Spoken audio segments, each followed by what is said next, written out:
Começando a aula, galera. Hoje a gente vai estar abordando só a primeira parte do assunto, tá? Para eu poder explicar para ti o que foi que mudou para a gente poder chamar de revolução, tá?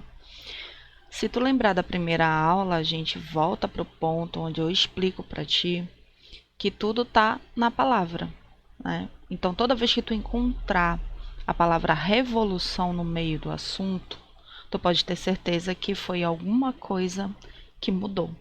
Então, a gente viu, por exemplo, né, Revolução Inglesa. Já sabe que alguma coisa mudou na Inglaterra. A gente viu Revolução Francesa. Então, já sabe que alguma coisa mudou na França. Hoje a gente vai estar vendo a primeira parte da Revolução Industrial. Então, tu já sabe que alguma coisa mudou na indústria. E se tu já está no meio lá das aulas de geografia, tu deve saber que indústria está falando sobre produção, tá? Modo de produzir. Aqui na aula de hoje, a gente vai abordar exatamente o processo revolucionário. Como foi essa mudança no modo de produção, ok? Então vamos lá, o assunto é extenso, então vamos por partes. Primeira coisa que eu quero é que tu entendas que a revolução ela começa na Inglaterra, tá? Ela não faz parte daquela primeira revolução que nós vimos, porque as revoluções inglesas, elas foram revoluções políticas. Aqui, quando a gente fala de revolução industrial, a gente vai estar trabalhando com dinheiro, a gente vai estar falando de economia e vai estar falando depois, no final, que tu vai ver sobre vida social, tá? Quero que tu percebas que essas mudanças elas vão ocorrendo ao longo de séculos, do século XVI até o século XIX, tá? São mudanças gradativas, lentas, elas não acontecem da noite para o dia, tá bom? Só que o auge dessas mudanças vai ser nos anos de 1700. E aí eu quero te lembrar que esse mesmo período está ocorrendo o iluminismo em várias partes da Europa. E o iluminismo, com essa teoria de que luz, conhecimento é que vai salvar a sociedade, eles vão investir em ciência e tecnologia, né?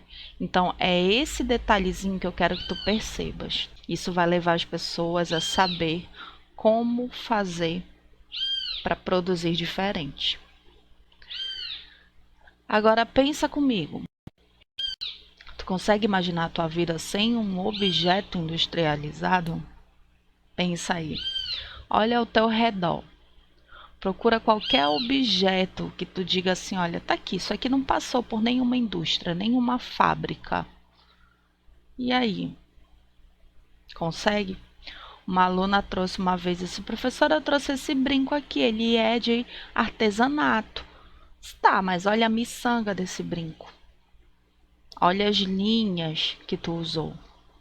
Professora, olha, eu trouxe essa cuia de tacacá. Tá, mas olha a tinta que tu usou.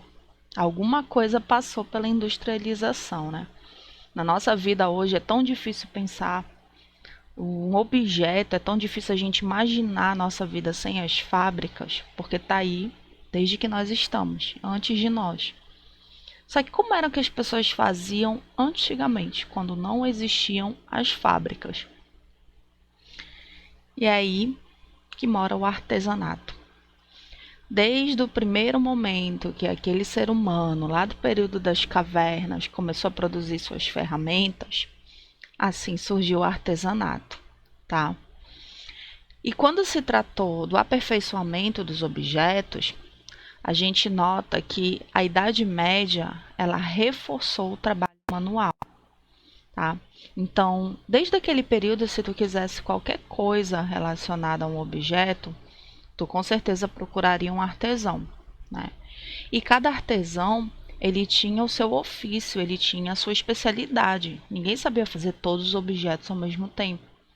Então, tu poderia, por exemplo, procurar alguém que trabalhasse com curtume, tu poderia procurar um marceneiro, o carpinteiro, caso tu precisasse de algo de madeira.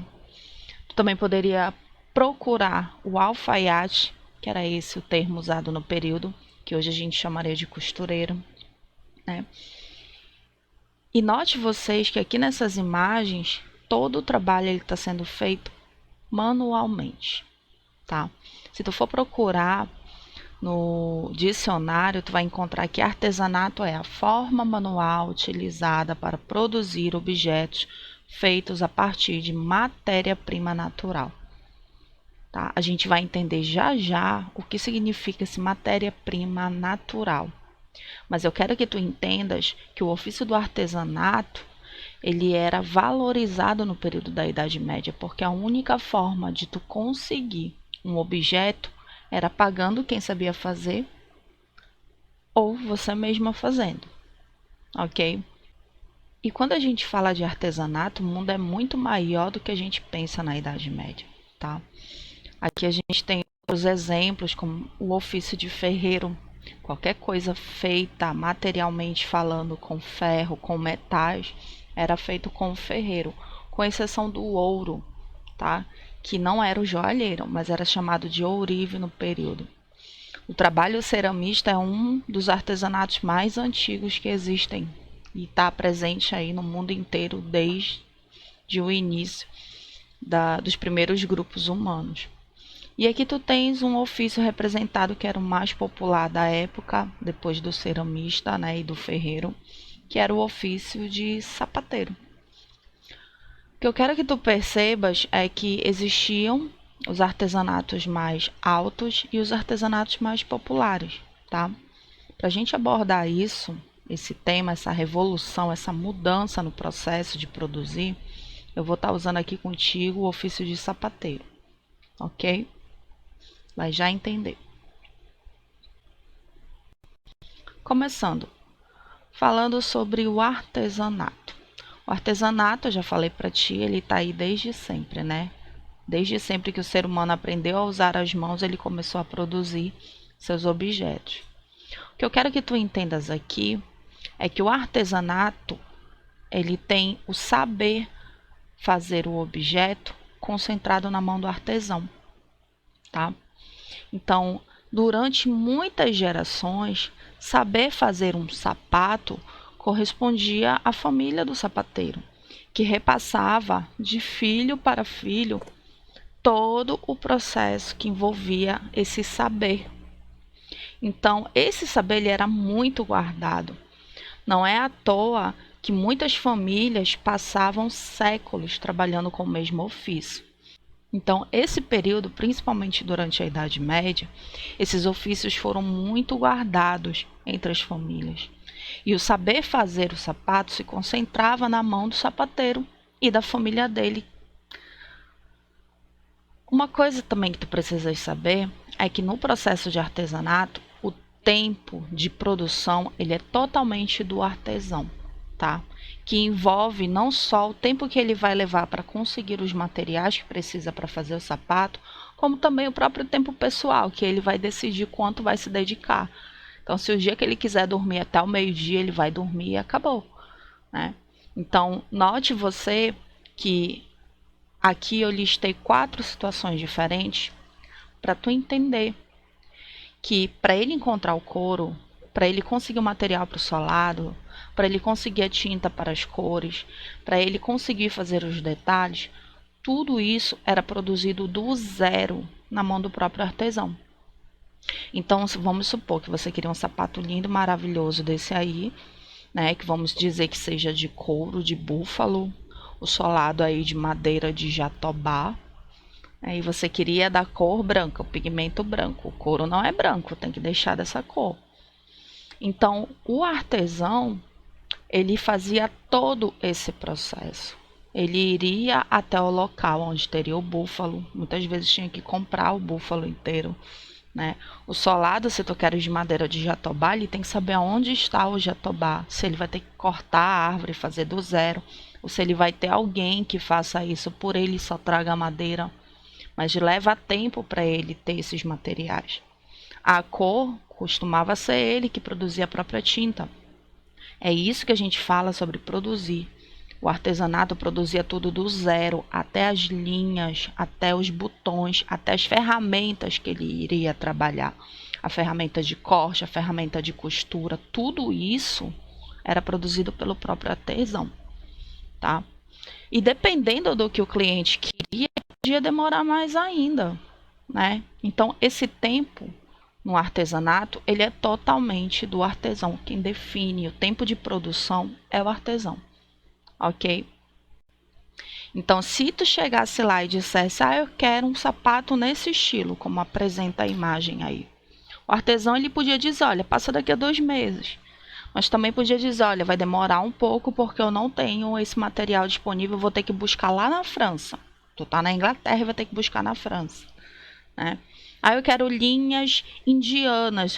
Tem que procurar um comerciante que trabalhe, que traga de lá da Índia para cá.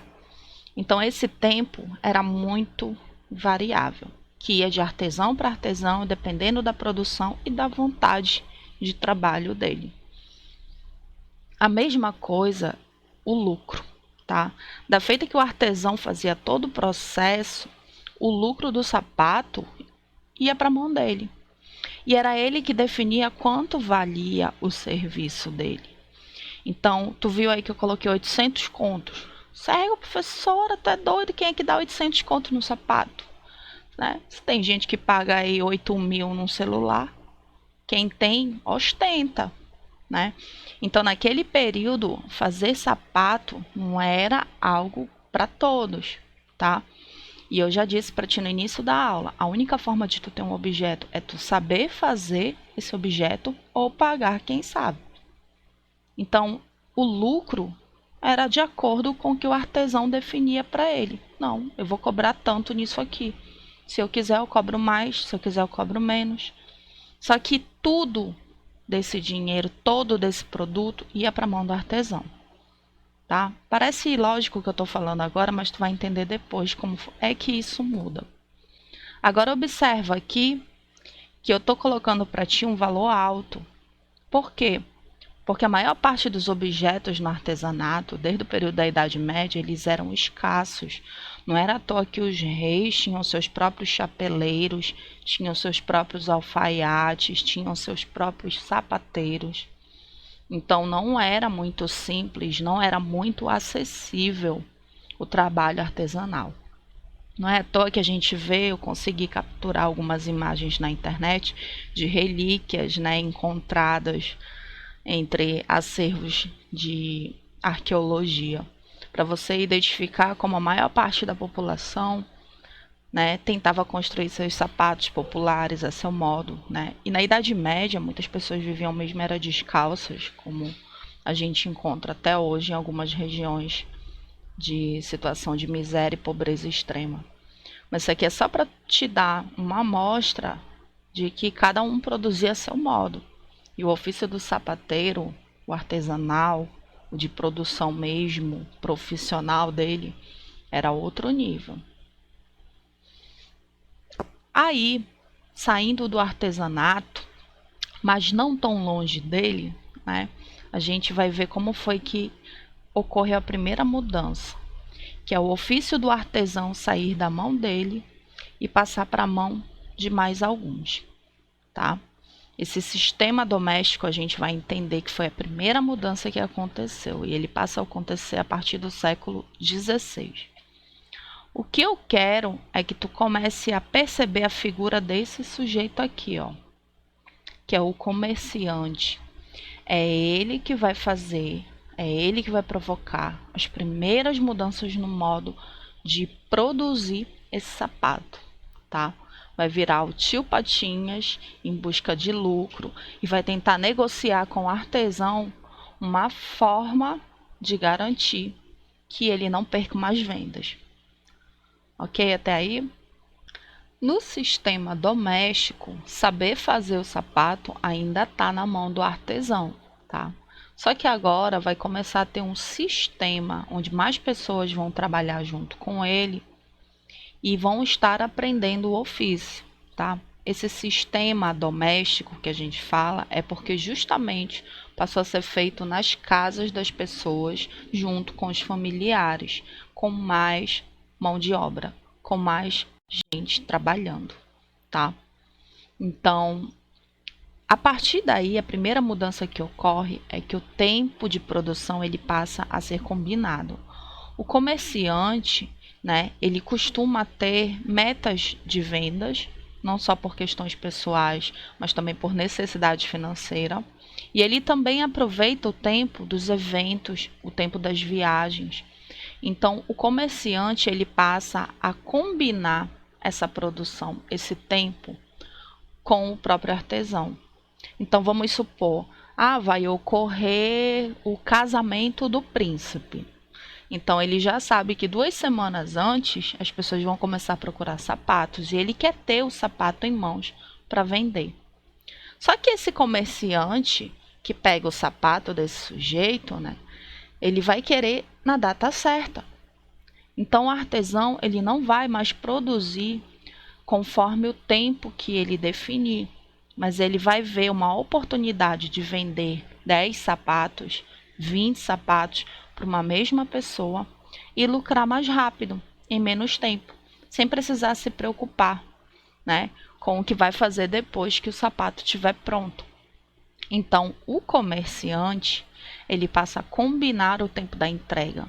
É aí que vem a encomenda com data marcada, né? Nesse desespero do comerciante de não perder uma oportunidade de venda, de ter o sapato em mãos para quem pode pagar por ele, isso aí vai fazer com que ele passe a negociar com o artesão o tempo de entrega do material, o tempo de entrega do sapato.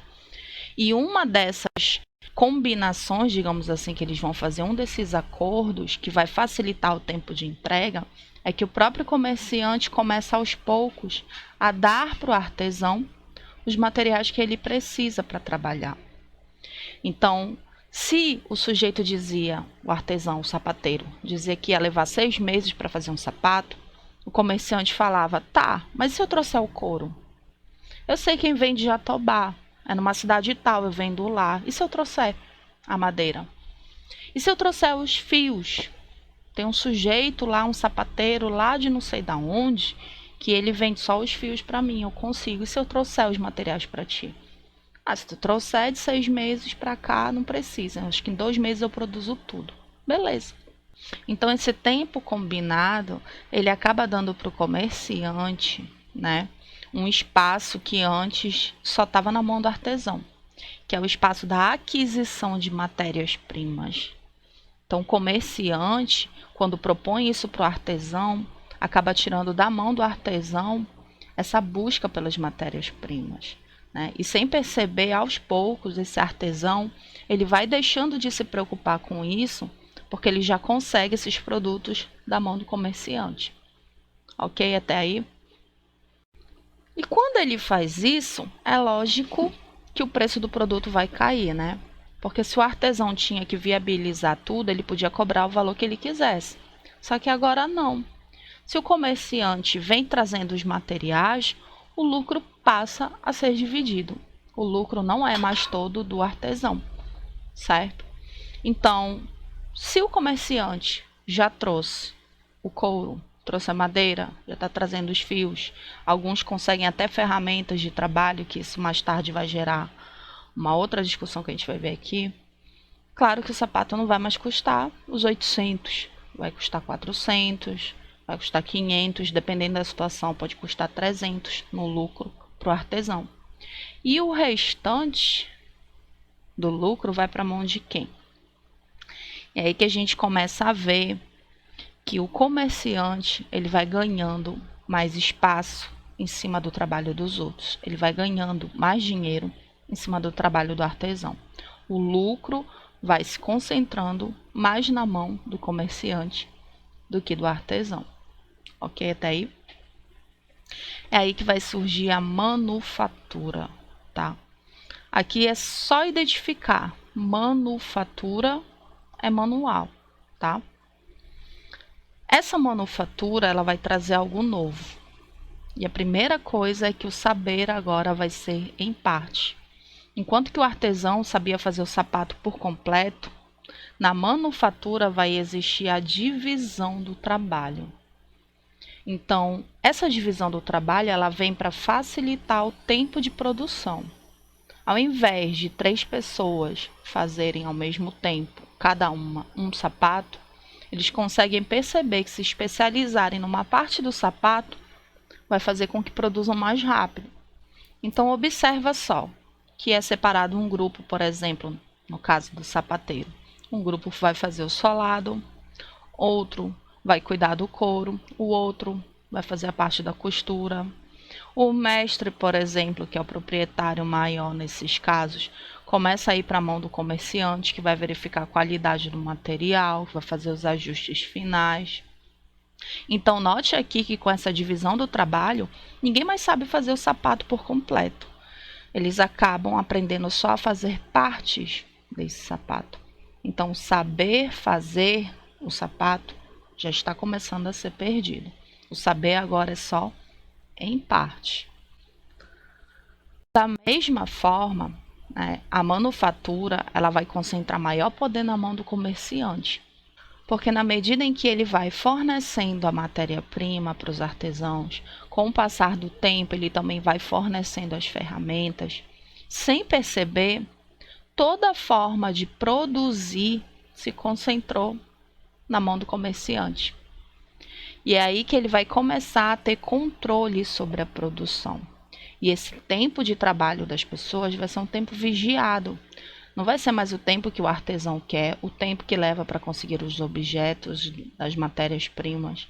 É um tempo vigiado, porque é nesse período que as pessoas vão estar fora de suas casas e vão começar a fazer parte das áreas do comerciante. Aos poucos a gente vê que o sapateiro ele vai dando lugar para as sapatarias. Tá? Então, são os espaços de produção e venda daquele lugar. É a área de produção, mas também é a área de comércio. Então, não é mais o ofício de uma pessoa, não é mais uma pessoa que está sendo reconhecida aí, mas sim o objeto, a produção. E quando eu digo que esse tempo é vigiado, é porque quem está governando neste momento, a produção, é o próprio comerciante. É o tio Patinhas, monitorando o quanto que está sendo produzido diariamente. Da mesma forma, vai haver uma mudança grotesca, que o lucro agora vai ser por produção, tá? Então, produzir como professora quer dizer que a cada sapato que eles fizerem, eles vão ganhar, como eles faziam antes? Não vai dar no mesmo? Só que a diferença agora é que você só ganha com base na parte que produz. Então, o pessoal que está trabalhando para produzir o solado vai ganhar uma parte do sapato. O couro vai ganhar uma parte. Quem está trabalhando com a costura ganha outra parte. Então, vamos supor que o sapato estivesse saindo a R$ 300 na mão de obra. Ia ser dividido entre eles, 100 para cada um. E esse comerciante, esse tio Patinhas, iria vender pelo preço que ele quisesse. O lucro aqui está na parte que cada um produz, tá? Só que quem lucra mais com isso? Lógico que é o comerciante, ok?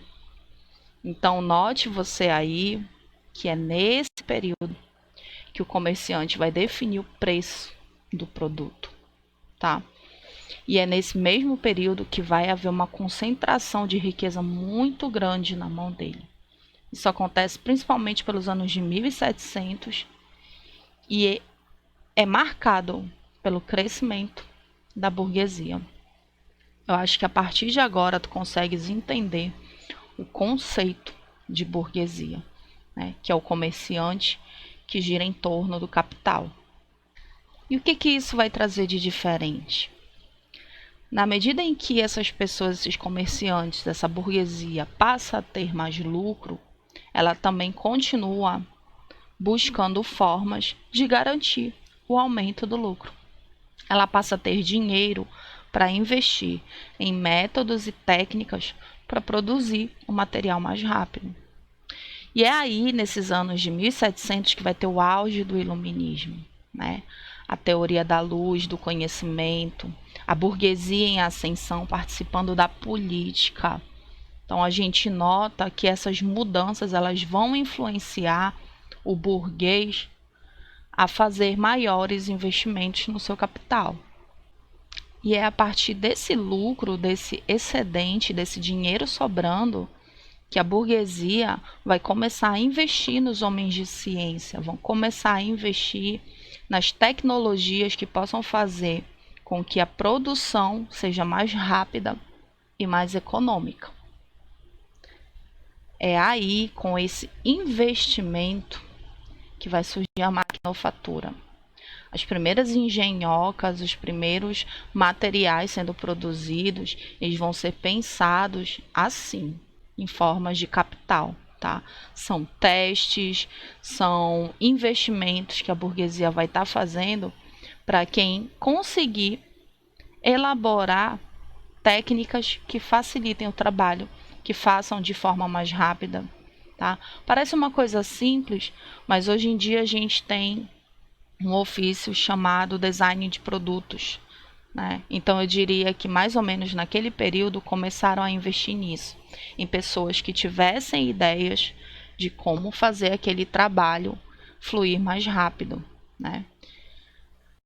Para a gente falar rapidinho sobre essa última parte da maquinofatura, com o surgimento das máquinas, eu vou usar alguns trechos aqui do filme Tempos Modernos. Se a gente tivesse tempo em sala de aula, a gente com certeza estaria abordando ele. Mas falando sobre a maquinofatura, eu quero que tu observes que a parte final desse processo é o saber perdido. O artesão aí ele não sabe mais fazer o objeto, né? O sapateiro não sabe mais fazer o sapato. Quem sabe é a máquina. A partir de agora, o sujeito ele passa a ser o operador de máquinas. E o saber fazer o sapato, saber fazer o objeto é completamente perdido, ok? Então ganha quem sabe operar a máquina. Ganha mais os engenheiros que conseguem produzir a máquina. Ganha o mecânico que sabe fazer a máquina funcionar. Nesse mesmo tempo que surge a maquinofatura, o tempo vai ser marcado, tá? Marcado por quê? Primeiro, que quem dita o ritmo do trabalho é a própria máquina. Se a máquina faz 10 solados de sapato por hora, é isso que o sujeito que opera a máquina vai ter que produzir. O tempo é o tempo da máquina, por isso ele é um tempo marcado. E ele continua sendo um tempo vigiado, porque o burguês, né, o dono da fábrica, ele está investindo no operador, onde ele sabe que o operador vai ter que produzir 10 solados naquele período. Então, se não produz, ele já sabe que o problema está no operador, não está na máquina. Então, esse tempo marcado, ele vai gerar o que hoje a gente chama de jornada de trabalho, tá? Em cima disso, a gente passa a perder completamente o lucro. A gente não faz mais parte do lucro enquanto trabalhador. O operador de máquinas, ele passa a ganhar o salário. A origem do salário tá aí, galera. É quando começa a surgir esse tempo de trabalho baseado na rotina de uma fábrica, de uma máquina, ok? E a gente não ganha mais pela produção em si do objeto. A gente passa a ganhar pelo tempo que a gente trabalha junto com aquela máquina, tá? E aí, esse salário, esse pagamento, né, em parcelas, digamos assim, que costuma ser, olha, eu vou te pagar por uma hora, vou te pagar R$ 1,50, né? É essa mentalidade de que o tempo vai ser pago que vai gerar aquela frase que todo mundo conhece, né? Que tempo é dinheiro. E esse tempo é dinheiro para o comerciante, porque o tempo que a máquina está produzindo é mais dinheiro para ele. E esse tempo vai ser dinheiro para o operário, que o tempo que ele vai estar trabalhando é o tempo que ele vai receber. Então essa frase ela marca muito a origem do capitalismo, né? Tempo é dinheiro. É a frase mais marcante do capitalismo. Com certeza tu já estudou isso com geografia. Então vamos falar, né, resumindo, quais foram as etapas que marcou essa primeira parte da Revolução. Primeira delas tu já viu, né? A industrialização. O surgimento das fábricas, a mudança na forma de fazer o sapato, a mudança na forma de fazer o objeto, o saber perdido, porque agora todo mundo se tornou operador de máquinas, né? Então, a industrialização, ela vai ser o primeiro passo, tá? Vai ser a primeira mudança, que é por isso que a gente chama de revolução. Mudou completamente o modo de produzir. Não só isso, mas como também passou a ter uma quantidade grande de produtos no mercado, né? À medida que uma fábrica rivaliza com a outra, à medida que os avanços tecnológicos vão possibilitando novos produtos em quantidades muito maiores, não só aquele sapato que dura 6 meses para fazer, mas agora tu já tem a loja, tu já tem o comércio, que tu tem o sapato à mão, né? E uma fábrica rivalizando com a outra, um comércio rivalizando com o outro, faz com que os preços do produto também caiam. A competitividade vai fazer isso, vai fazer com que os produtos se tornem mais acessíveis, digamos assim, financeiramente. Sem falar que a quantidade de produtos é muito maior. Professora, mas isso não é bom? Então foi uma revolução positiva, né? Tem seus aspectos positivos e negativos. Primeiro aspecto negativo, que também faz parte da revolução, é que agora, né, o poder de capital, dinheiro, se concentrou na mão do comerciante, se concentrou na mão da burguesia. Essa concentração de dinheiro fez uma desigualdade social que já existia ficar mais gritante ainda, né, que é entre o empresário e a população, o popular. Mais ainda, esse empresário, né, aos poucos, conseguiu fazer uma outra mudança drástica, que foi a substituição do trabalho humano. Tu lembra como era na manufatura? Né? Enquanto que 4 pessoas faziam solado, 3 pessoas trabalhavam com couro, ou mais 4 pessoas faziam a costura do sapato, com a maquinofatura, você não precisa de tudo isso de pessoas. Você só precisa de um sujeito que saiba operar a máquina. Então, essa substituição do trabalho humano deixa um mar de desemprego muito grande, né? Sem falar também que até surgir a lei do salário mínimo, o comerciante, o dono da fábrica, vai pagar o que ele quiser. Se ele quiser pagar 50 centavos a hora, com o mar de desemprego que existe, né? Essa desigualdade toda social, essa fome que vai gerar a Revolução Francesa no mesmo período, isso vai fazer com que as pessoas se submetam a esse tipo de trabalho. O desemprego desespera. Então, essa substituição do trabalho humano também gerou um mar de pessoas que não conseguem competir com as fábricas. Professora, e se essas pessoas virarem sapateiros, eles mesmos tentarem fazer? Eles não conseguem competir com as fábricas, né? O trabalho artesanal, até hoje, ele está passando por uma revalorização, digamos assim, porque ainda se preferem os produtos de fábrica, né? Essa é uma das mudanças mais gritantes, que é o que vai gerar também a divisão de classes sociais. Professora, mas desde sempre a senhora fala sobre classes sociais. Lá na Idade Média também a gente estudou isso.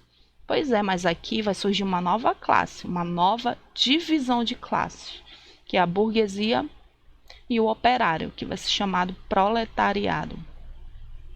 Essa divisão de classes a gente vê sustentada até hoje. É o que a gente fala de classes do capitalismo.